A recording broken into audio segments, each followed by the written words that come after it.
Welcome to the video. Today we are talking about CSGO DFS. This is my first DFS vlog. I never really got into the esports, but this is something I want to try because I feel like I can figure out the correlation and do fairly well in this game. So I did a box here with Team G2 because G2 was the heaviest favorites on the slate. Faded the 12 o'clock game, went to the 3:30 game, did a triple stack on the underdogs for Team Triumphant here. This is a how I always build. I usually do 3-3 in all my builds to try to maximize the amount of assists that I get.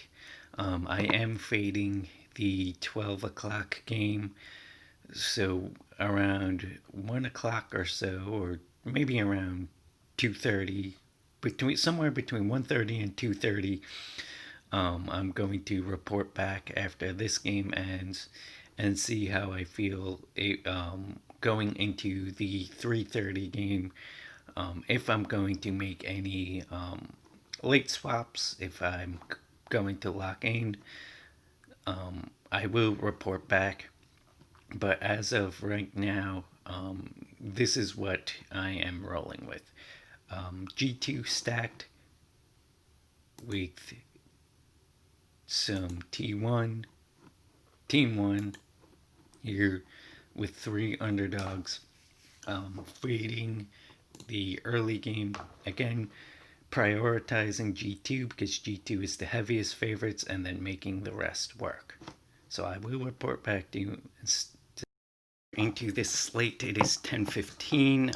I am holding a lead. I did not realize that esports do not allow you to late swap, which may change the way I make lineups moving forward. But we are in a really interesting spot. 75% of the field, so 3 out of 4 of us here, did roll out Nico in the captain spot.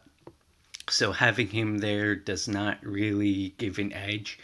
But where we got our edge is how we stacked our captain. Hunter's at 25% owned.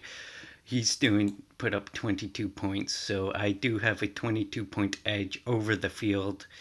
And Nexa at 50% owned gives me a very slight edge over the field. So G2, although not giving me a huge edge with my captain, is giving me a edge in how I stacked the game. A lot of people are going to round up their game with the 12 o'clock piece. So we're going to have to see how the 12 o'clock game goes. I have nobody in the 12 o'clock game, so if that 12 o'clock game pops off, it's going to be real interesting.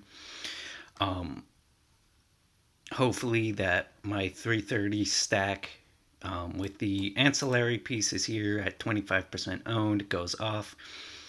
I don't really have a huge edge here with Pesadello and PRT because they are 75% owned. So Maluk at 25% owned is going to be a huge factor in this slate for me. Again, didn't realize you couldn't late swap when I built my lineup. So we might have to do things differently instead of doing 3-3, 3-2-1.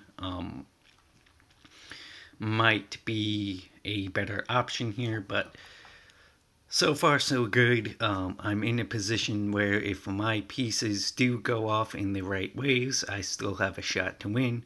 But this game is really up in the open, and we will see where we are at the 12 after the 12 o'clock game. The results are in. This one didn't go my way. Having that exposure to the middle game helped really boost specific lineups. and ultimately got Jim Brow to the win here at 418. Moving forward, I don't know if I'm going to be how many times I'm going to be doing the 3-3 2-team box. Um, it was pretty hard fading the center game. It was hard not having exposures to any pieces of that game. Um, Again, I did do it with the intention to potentially late swap after the 9 a.m. game, but there is no live scoring in CSGO. So the lineup you have is the lineup you have to stick with. Um, so yeah, ultimately didn't get any blocks in that center game. Um,